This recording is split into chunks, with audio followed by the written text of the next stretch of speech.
Shalom, salam sejahtera dalam kasih Tuhan kita Yesus Kristus buat jemaat sekalian dimanapun Anda berada ketika ini. Pastor doakan semoga jemaat tetap berada dalam keadaan yang sehat. Puji Tuhan, kita dapat bertemu pada minggu ini. Sungguh pun kita masih beribadah secara online. Pastor percaya jemaat sekalian terus bersemangat dan kita sama-sama diberkati melalui ibadah online ini. Jemaat kekasih yang saya cinta dalam Tuhan Yesus Kristus, pada minggu ini kita baca satu bahagian firman yang terdapat dari 1 Yohanes pasal yang ke-5 ayat 12 dan ayatnya yang ke-13 ya. Saya akan baca bahagian ini. Jemaat boleh mengiringi pembacaan seperti mana yang tersedia di screen. Dalam ayat yang ke-12 dikatakan, barang siapa memiliki anak, ia memiliki hidup. Barang siapa tidak memiliki anak, ia tidak memiliki hidup. Ayat yang ke-13, semuanya itu kutuliskan kepadamu, supaya kamu yang percaya kepada nama anak Allah, tahu bahwa kamu memiliki hidup yang kekal. Puji Tuhan, demikian pembacaan firman pada hari ini. Sebelum kita bahas bahagian firman Tuhan ini, mari kita berdoa sejenak. Pastor akan pimpin kita dalam doa ini. Mari kita berdoa. Allah Bapa di sorga, kami bersyukur pada hari ini kami dapat belajar firman-Mu. Kami percaya setiap perkataan firman yang telah kami baca tadi ya Tuhan, itu adalah perkataan Allah yang hidup, yang berkuasa, yang berwibawa, yang dapat membawa hidup kami semakin memiliki keyakinan di dalam Yesus Kristus. Kami percaya Tuhan, melalui kebenaran firman-Mu ini juga dapat memberi kami kekuatan dalam kami menempuh hidup kami yang penuh cabaran. Oleh itu Bapa di sorga, hamba mohon pada waktu kami mendengar sabda firman ini, Engkau berbicara kepada setiap pribadi, setiap individu yang mengikuti ibadah ini ya Tuhan Yesus. Dimanapun kami berada, kami percaya Roh Kudus Tuhan bekerja dalam hati kami. Hamba serahkan pemberitaan firman ini dari awal hingga selesai. Nama Tuhan dipermuliakan, nama Tuhan diagung tinggi dalam pemberitaan ini. Haleluya. Dalam nama Tuhan Yesus kami naikkan doa permohonan ini. Haleluya. Amin. Amin. Puji Tuhan. Saudara kekasih, daripada pembacaan kita pada hari ini, kita akan menarik satu tema, yaitu percaya bahwa Kristus jaminan kita yang kekal. Saudara, inilah ciri khas orang yang akrab dengan Tuhan. Dia percaya bahwa Kristus jaminan hidupnya yang kekal. Nah, sebelum kita bahas bahagian firman Tuhan ini, saudara kekasih, kita belajar, kita ingat kembali apa yang telah kita pelajari pada minggu yang lepas. Kita telah mempelajari bagaimana keakraban seseorang terhadap Kristus itu berkata tentang proses kematangan imannya, ya. Dan kita juga membahas 2 poin yang berkaitan dengan tema khotbah ini. Yang pertama yaitu bagaimana kita konsisten memelihara keselamatan kita di dalam Kristus. Dan juga dikatakan yang kedua, merelakan proses firman dan Roh Kudus terjadi dalam hidup kita setiap saat. Nah, itu yang kita bahas pada minggu yang lepas, saudara kekasih. Pada minggu ini, saudaraku, apa yang telah kita sebut tadi tentang tema yang kita bahas pada minggu ini, yaitu percaya kepada Yesus Kristus, jaminan kita yang kekal. Nah, saudara, orang yang akrab dengan Tuhan, orang yang intim dengan Tuhan, dia pasti percaya bahwa Kristus itu jaminan hidupnya yang kekal. Saudara, kembali kepada teks pembacaan firman sebentar tadi, saudaraku, di mana Yohanes sendiri, saudaraku, memberi penegasan sesuai dengan pembacaan firman yang telah kita baca sebentar tadi, saudaraku. Dikatakan, barang siapa memiliki anak, ia memiliki hidup. Memiliki anak maksudnya di sini saudaraku, memiliki Kristus di dalam hidupnya. Sudah pasti saudaraku dia memiliki hidup. Itulah hal yang ditekankan oleh Yohanes sendiri saudaraku. Barang siapa tidak memiliki anak, ia tidak memiliki hidup. Saudara kekasih, betapa pentingnya setiap orang menerima Yesus Kristus dalam hidupnya, memiliki Yesus Kristus sebagai Tuhan dan Juru Selamat dalam hidupnya. Nah, itulah saudaraku yang ditekankan oleh Yohanes, supaya orang-orang yang percaya, yang berada di Asia Kecil, supaya mereka benar-benar memiliki Kristus dalam hidup mereka. Semuanya itu kutuliskan kepada kamu, supaya kamu yang percaya kepada nama Anak Allah tahu bahwa kamu memiliki hidup yang kekal. Maksudnya saudaraku, hidup yang kekal adalah jaminan yang Kristus sendiri telah berikan kepada kita saudaraku. Nah, itulah yang kita bahas saudaraku. Orang yang akrab kepada Yesus Kristus, terhadap Yesus Kristus, dia percaya bahwa Kristus itu jaminan hidup yang kekal. Saudara melihat kepada pendahuluan khotbah ini saudaraku, dikatakan hidup di dalam Kristus sangat berbeza berbanding hidup secara individu. Maksudnya saudaraku, dalam kehidupan kita ini saudaraku, kita mesti memiliki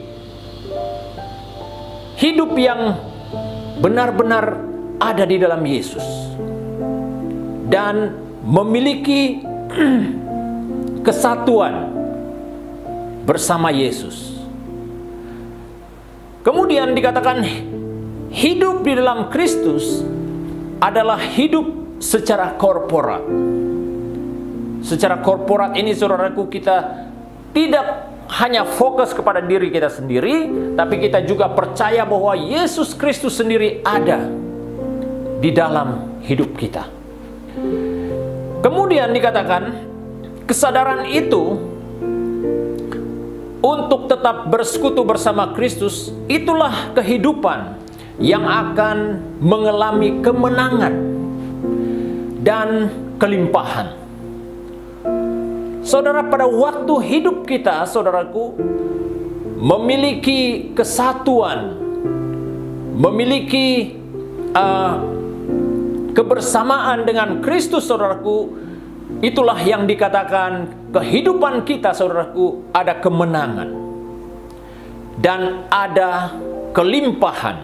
Saudara, kelimpahan ini bukan berkata tentang kekayaan yang kita miliki, bukan berkata tentang kemewahan yang ada pada diri kita, tetapi kelimpahan yang dikatakan di sini, saudaraku, kita dilengkapi dengan berbagai-bagai karunia-karunia rohani, dan kita memiliki kemampuan-kemampuan rohani yang ada di dalam Yesus Kristus. Itulah artinya saudaraku, orang yang hidup bersama Yesus Kristus itu, dia akan mengalami kemenangan dan kelimpahan dalam hidupnya.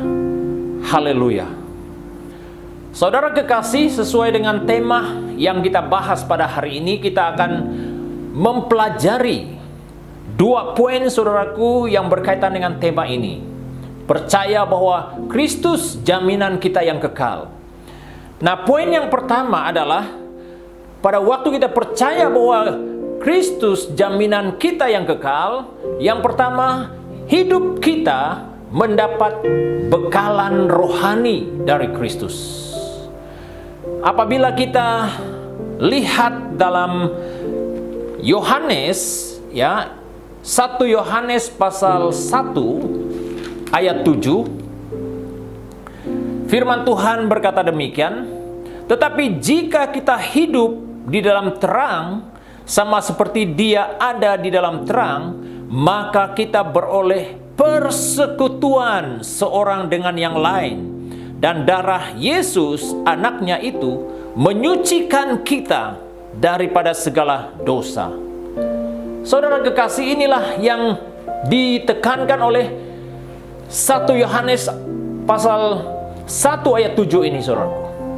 Tetapi jika kita hidup di dalam terang sama seperti Dia ada di dalam terang, maka kita beroleh persekutuan seorang dengan yang lain. Kita sampai di sini.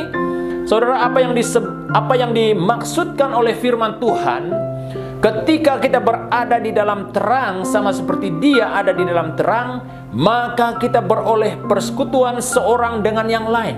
Itu berkata tentang bagaimana Kristus itu, saudaraku, dari Dia, saudaraku, kita mendapat bekalan rohani untuk hidup kita. Tanpa Kristus, saudaraku, hidup kita tidak punya makna apa-apa. Kita tidak punya kehidupan, kita tidak ada arti, saudaraku. Oleh Dialah, saudaraku, dikatakan hidup kita berada di dalam terang, sama seperti Dia ada di dalam terang. Inilah yang terjadi, saudaraku. Pada saat kita percaya bahwa Yesus Kristus itu jaminan kita yang kekal, saudaraku, kita akan mendapat bekalan rohani. Bekalan rohani ini penting, saudaraku, untuk kita, supaya hidup kita, saudaraku, sesuai dan berkenan di hadapan Yesus Kristus. Salah satu tandanya, saudaraku, kita berada di dalam Dia dan mendapat bekalan daripada Kristus, saudaraku, kita hidup di dalam terang. Apa artinya, saudaraku, hidup di dalam terang? Hidup di dalam terang ini, saudaraku, kita tidak lagi menuruti kehendak diri kita, tetapi kita terus menuruti kehendak Kristus yang telah membawa kita masuk ke dalam terangnya yang ajaib. Itulah artinya, saudaraku. Selain itu, saudaraku, kita diubah. Ya, kita diubah. Dikatakan kita beroleh persekutuan seorang dengan yang lain. Kalau dulu-dulu, saudaraku, pada waktu kita belum menerima Yesus Kristus sebagai Tuhan dan Juru Selamat dalam hidup kita, kita lebih cenderung melihat kepada diri kita sendiri. Ya kan? Kita lihat keperluan kita, keinginan kita berbanding orang lain. Ya kan? Kalau mungkin ada orang yang susah, ya kita biarkan saja. Ya, saya tidak peduli dengan hal itu. Ya, biarkan dia urus sendiri. Tapi ketika Kristus itu ada di dalam kita, terangnya ada di dalam kita, pada waktu kita melihat seseorang itu berada dalam keadaan susah, saudaraku, hati kita turut bersedih, saudaraku. Walaupun mungkin kita tidak datang secara fisikal menolong orang itu, sekurang-kurangnya, saudaraku, kita mendoakan dia yang sedang berada dalam keperitan hidup ataupun yang sedang berada dalam kesusahan. Saudara, inilah tandanya orang yang ada di dalam terang Tuhan. Dia tidak lagi melihat dirinya sendiri. Dia juga melihat keperluan atau kepentingan orang lain. Saudara, kalau saya membawa konteks kehidupan hidup di dalam terang Kristus ini, saudaraku, dalam sebuah keluarga, saudaraku, ada yang namanya orang tua, bapak, ibu, anak-anak, dato atau nenek. Saudara, apa yang ditekankan oleh firman Tuhan ini, saudaraku, ada satu sikap saling menghormati. Itulah artinya, saudaraku, hidup di dalam terang. Masing-masing, saudaraku, punya sikap hormat, menghormati satu dengan yang lain. Contoh, saudaraku, pada waktu orang tua mengajar, menasihat anak-anaknya, ketika anak-anaknya, saudaraku, berada di dalam terang Kristus, hidup di dalam terang Kristus, dia tidak merasa tersinggung pada waktu orang tuanya menegur dia. Inilah contoh orang yang tinggal di dalam terang Kristus, saudara. Kalau konteks dalam pelayanan, ya, kemungkinan hamba Tuhan ataupun pemimpin memberi teguran, saudaraku, kita tidak tersinggung. Kenapa, saudaraku? Karena setiap orang yang ada di dalam terang Kristus, hidup di dalam terang Kristus, dia sentiasa merelakan dirinya diperbetulkan, ya. Sentiasa merelakan dirinya ditegur. Itulah tandanya, saudaraku, bahwa kita berada di dalam terang Kristus, hidup di dalam terang Kristus. Berarti, saudaraku, hidup kita mendapat bekalan rohani dari Kristus itu mendapat persekutuan yang sejati bersama Kristus. Kita mendapat persekutuan yang sejati bersama Kristus. Kalau kita rujuk firman Tuhan dalam Injil Yohanes pasal 15 ayat 4, firman Tuhan berkata, "Tinggallah di dalam aku dan aku di dalam kamu. Sama seperti ranting tidak dapat berbuah dari dirinya sendiri, kalau ia tidak tinggal pada pokok anggur, demikian juga kamu tidak berbuah, jikalau kamu tidak tinggal di dalam aku." Dengar, saudaraku, sudah jelas, saudaraku, bahwa setiap orang yang ada di dalam Kristus itu yang mendapat bekalan rohani itu, saudaraku, dia mendapat persekutuan yang sejati bersama Yesus. Persekutuan yang benar-benar membawa satu perubahan yang besar dalam hidupnya. Dikatakan ketika kita berada di dalam Kristus, saudaraku, kita berbuah lebat. Kita berhasil. Dan dikatakan kita mendapat apa, saudaraku? Dapat berbuah banyak. Jikalau kamu tidak tinggal di dalam aku, apa yang terjadi? Jikalau kita tidak tinggal di dalam Kristus, kita menjadi pribadi yang tidak punya apa-apa. Dalam khotbah saya seringkali sebut hal ini, saudaraku. Ketika seseorang itu berada di dalam Yesus Kristus, saudaraku, kehidupannya pasti berubah. Kehidupannya, saudaraku, setiap hari, saudaraku, menunjukkan perubahan yang positif. Membawa perubahan yang menguntungkan keluarganya, orang-orang yang ada di sekitarnya, dan pelayanan di mana dia berada, saudaraku, dia sentiasa membawa berkat. Dan selain itu, saudaraku, bagaimana kita mendapat bekalan rohani dari Kristus? Kita memiliki kasih yang saling membangun iman. Ya, dalam hal apa? Mempergunakan karunia-karunia Roh Kudus. Setiap kita, saudaraku, memiliki karunia-karunia Roh Kudus. Bagaimana kita dapat mengaktifkan karunia-karunia Roh Kudus yang ada pada diri kita? Kalau kita tidak intim dengan Tuhan, kalau kita tidak dekat dengan Tuhan, pasti, saudaraku, karunia-karunia kita itu tidak punya apa-apa. Oleh itu, saudaraku, pada waktu kita mendapat bekalan rohani dari Kristus, kita dapat membangun iman satu dengan antara yang lain dalam hal apa? Saling mempergunakan karunia-karunia Roh Kudus. Baik itu dalam keluarga, baik itu melalui doa-doa kita, baik itu melalui persekutuan kita, baik itu dalam pelayanan, kita dapat mengaktifkan hal itu, saudaraku. Inilah yang terjadi pada waktu kita mendapat bekalan rohani dari Yesus Kristus. Saudara kekasih, seterusnya kita melihat poin yang kedua, yang terakhir. Pada waktu kita percaya bahwa Kristus jaminan kita yang kekal, yang kedua, saudaraku, dikatakan kita memiliki hidup yang berotoriti.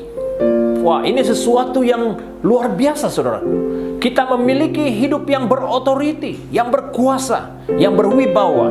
Dalam 1 Yohanes pasal 5 ayat 4, firman Tuhan berkata demikian, "Sebab semua yang lahir dari Allah mengalahkan dunia. Semua yang lahir dari Allah mengalahkan dunia. Dan inilah kemenangan yang mengalahkan dunia, iman kita. Haleluya. Saudara kekasih yang saya cinta dalam Tuhan, saat kita memiliki kesadaran bahwa Kristus jaminan kita yang kekal, kita memiliki hidup yang berotoriti yang datang daripada Kristus sendiri, saudaraku. Bagaimana hidup yang berotoriti itu, saudaraku? Kita dapat mengalahkan dunia. Bukan bermakna, saudaraku, kita hidup berasingan daripada dunia kita sekarang ini, bukan. Dunia yang kita hidupi ini, saudaraku, adalah sesuatu yang berubah. Ya, sesuatu yang memiliki kecepatan perubahannya. Mengapa kita perlu memiliki otoriti di dalam Yesus Kristus, saudaraku? Supaya hidup kita ini, saudaraku, tidak mudah dipengaruhi oleh perubahan dunia yang ada sekarang ini. Supaya kita jangan leka, supaya kita jangan mudah tewas oleh karena perubahan dunia ini. Tapi kita memiliki kekuatan, memiliki otoriti untuk berhadapan dengan dunia yang serba maju sekarang ini, saudaraku. Supaya kita dapat memiliki daya saing. Dalam arti kata, ketika kita memiliki iman kita, saudaraku, kita tidak mudah dipengaruhi oleh dunia ini. Dikatakan semua yang lahir dari Allah, semua yang lahir dari Allah mengalahkan dunia. Semua yang lahir dari Allah, apa maksudnya, saudaraku?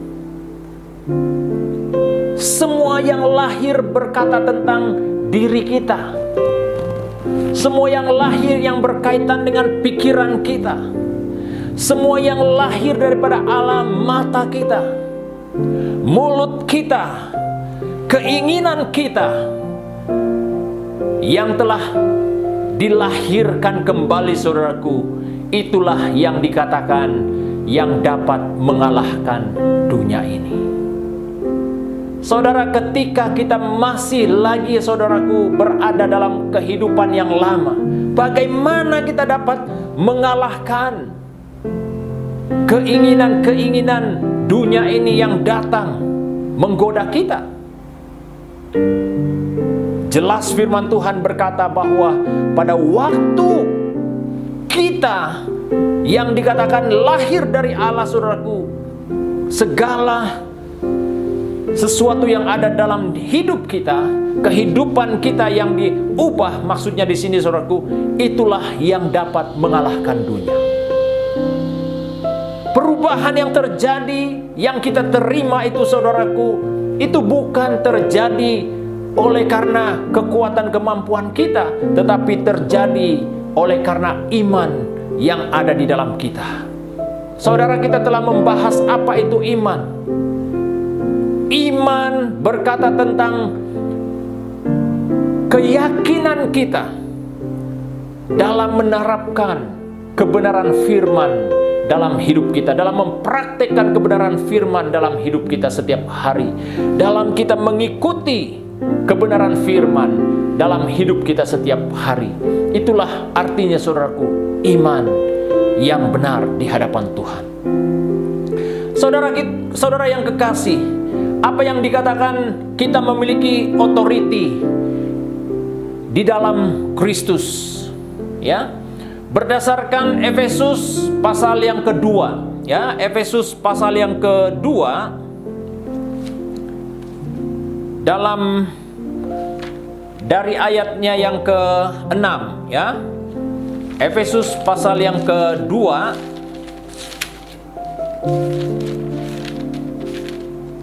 ayatnya yang ke-6, Dan di dalam Kristus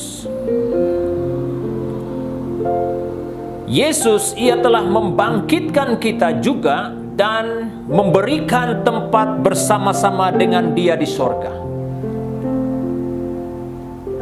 Lihat itu, saudara kekasih. Sebab semua yang lahir dari Allah itu, saudaraku, dikatakan akan memberi sesuatu yang luar biasa. Salah satu di antaranya yang dikatakan, dan di dalam Kristus Yesus ia telah membangkitkan kita juga dan memberikan tempat bersama-sama dengan Dia di sorga. Bermakna, saudaraku, kita memiliki kedudukan rohani yang sama seperti Kristus, saudaraku.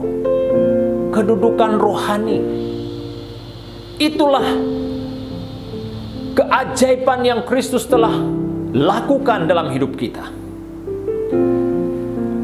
Dan di dalam Kristus Yesus ia telah membangkitkan kita juga dan memberikan tempat bersama-sama dengan Dia di sorga. Saudara, ini sesuatu yang benar-benar membawa kita bergembira, saudaraku. Bahwa orang yang ada di dalam Yesus Kristus, dikatakan firman, saudaraku, dia diberikan tempat bersama-sama dengan Kristus. Luar biasa, saudaraku.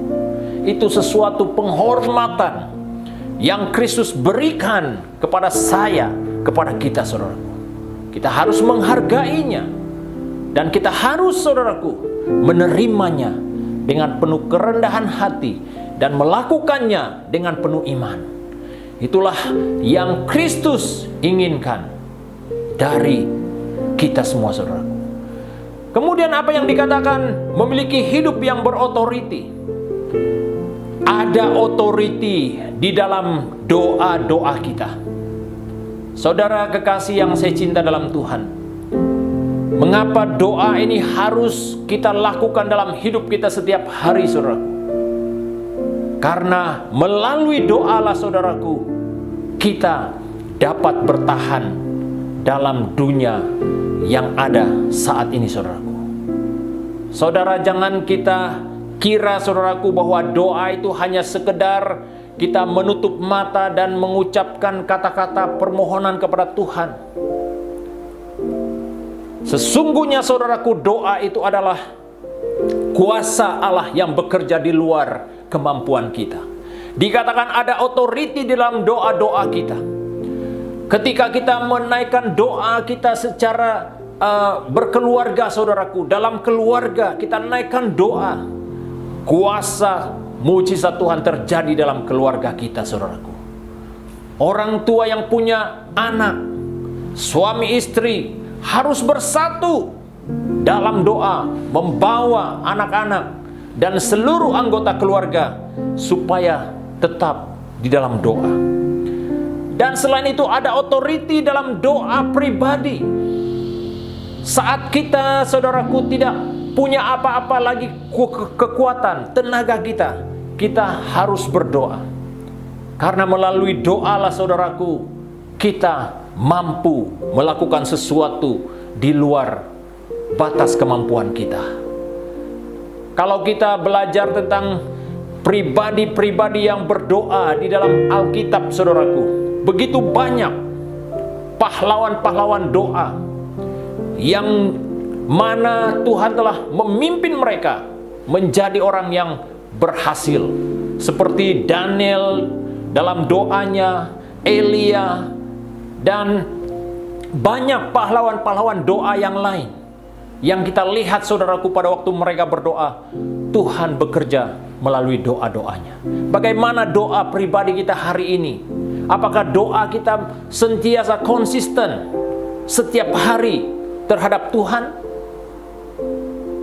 Ataupun hanya doa itu kita naikkan kepada Tuhan pada waktu kita berada dalam keadaan tertekan, berada dalam keadaan susah? Sesungguhnya, saudaraku, kita harus menjadikan doa itu sebagai senjata utama yang harus terjadi dalam hidup kita setiap hari. Doa dalam pelayanan gereja baik sebagai hamba Tuhan, penetua-penetua, pemimpin-pemimpin dalam gereja, pelayan-pelayan gereja, dan jemaat sekalian, kita perlu berdoa untuk pelayanan Tuhan, supaya pelayanan Tuhan yang ada ini semakin tahun semakin maju, saudara. Dan itulah kuasa doa yang kita naikkan kepada Tuhan. Ada otoriti dalam doa peperangan rohani. Saudaraku, peperangan rohani ini sesungguhnya kita lakukan setiap hari dalam hidup kita. Doa peperangan ini, saudaraku, kita perlu lakukan di mana-mana, saudaraku. Di mana kita berada, saudaraku, kita perlu mengadakan doa peperangan. Karena firman Tuhan dalam Efesus pasal 6 berkata bahwa lawan kita ataupun musuh kita bukanlah darah dan daging, tetapi musuh kita adalah penghulu-penghulu dan roh-roh jahat di udara. Itulah iblis, saudaraku. Kita perlu mengadakan doa peperangan. Peperangan rohani. Doa dalam pelayanan kesembuhan. Ya, apabila kita melihat kawan-kawan kita, kita mendengar jemaat kita sakit, kita perlu menaikkan doa permohonan supaya dia sembuh. Itu penting, saudaraku. Mengapa kita selalu melakukan permintaan doa, berdoa untuk kawan-kawan kita yang sakit, berdoa untuk si anu berada di rumah sakit. Kita berdoa, saudaraku, kita percaya melalui doa, saudaraku, orang yang sakit dapat disembuhkan. Sungguh pun, saudaraku, kita tidak ke tempat di mana dia berbaring, tetapi melalui doa kita, saudaraku, dia dapat kesembuhan. Saudaraku, banyak kesaksian-kesaksian yang terjadi melalui doa jarak jauh ini, saudaraku, yang pernah kita lakukan. Orang-orang yang berada di tempat berbaring, pembaringannya, saudaraku, yang sakit, pada waktu kita berdoa melalui telepon dan orang itu sembuh. Kita percaya, saudaraku, doa dalam pelayanan kesembuhan itu juga dapat terjadi hari ini, saudaraku, ketika kita benar-benar percaya Kristus jaminan kita yang kekal. Yang terakhir, saudaraku, dikatakan dalam penutupan khotbah ini, orang yang tinggal di dalam Kristus pasti mendapat kekuatan yang selalu baru, yang memampukan dia tetap bertahan di dalam perjuangan rohaninya. Sebab dikatakan oleh Yohanes 15 ayat 8 tadi, saudaraku, ya, saya akan baca teks ini sekali lagi untuk kita, ya. Dikatakan Yohanes, dalam hal inilah Bapa-Ku dipermuliakan, yaitu jika kamu berbuah banyak, dan dengan demikian kamu adalah murid-muridku. Berarti, saudaraku, di luar Kristus kita tidak dapat berbuat apa-apa. Hanya di dalam Yesus Kristus ada jaminan kekal yang tersedia. Haleluya, haleluya. Saya harap melalui kebenaran firman Tuhan ini, jemaat sekalian, dikuatkan, diteguhkan iman percaya kita di dalam Yesus Kristus. Saudara kekasih, sebelum saya menyerahkan waktu ini untuk tim berdoa, akhiri